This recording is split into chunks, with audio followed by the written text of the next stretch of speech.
तुमने मेरा मजाक बनाया था, अब तुम्हारी बारी है।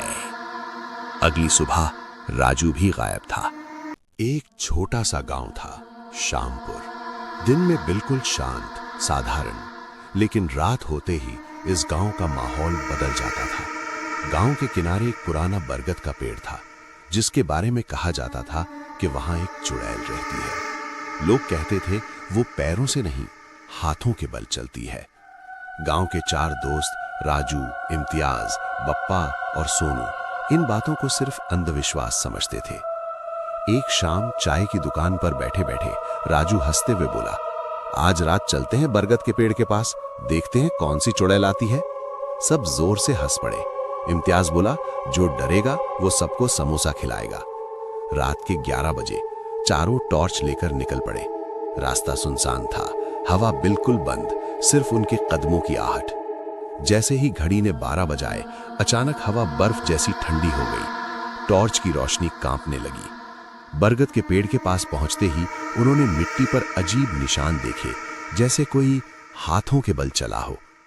3 सेकंड का सन्नाटा। सोनू ने फुसफुसाते हुए कहा, दोस्तों पीछे मत मुड़ना। राजू ने हिम्मत करके पीछे देखा। पेड़ की एक मोटी शाखा पर एक औरत उल्टी लटकी हुई थी। उसके लंबे बिखरे बाल नीचे झूल रहे थे, आंखें पूरी सफेद, चेहरे पर डरावनी मुस्कान। वो धीरे धीरे हाथों के बल नीचे उतरने लगी। उसके पैर आसमान की तरफ थे। ही ही ही ही ही ही ही। चारों के शरीर जैसे जम गए। अचानक इम्तियाज चिल्लाया, भागो! चारों अलग अलग दिशा में दौड़ पड़े। राजू सीधा तालाब की तरफ भागा। पीछे मुड़कर देखा, वो चुड़ैल हाथों के बल हवा से भी तेज उसके पीछे आ रही थी। तालाब के पास पहुंचते ही राजू रुक गया। पानी बिल्कुल शांत था। अचानक पानी में हलचल हुई। धीरे धीरे एक सफेद हाथ पानी से बाहर निकला। राजू का पैर फिसला और वो तालाब में गिर गया। पानी के नीचे 2 जलती हुई आंखें उसे घूर रही थीं।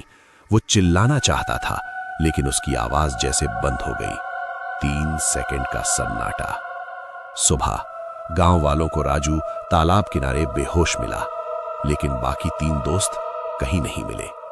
गांव के बुजुर्ग मुखिया ने कांपती आवाज में कहा, 50 साल पहले इसी बरगद के पास एक लड़की को जिंदा जला दिया गया था। उस पर झूठा आरोप लगाया गया था। वो बेगुनाह थी। उसकी आत्मा आज भी न्याय के लिए भटक रही है। राजू का चेहरा सफेद पड़ गया।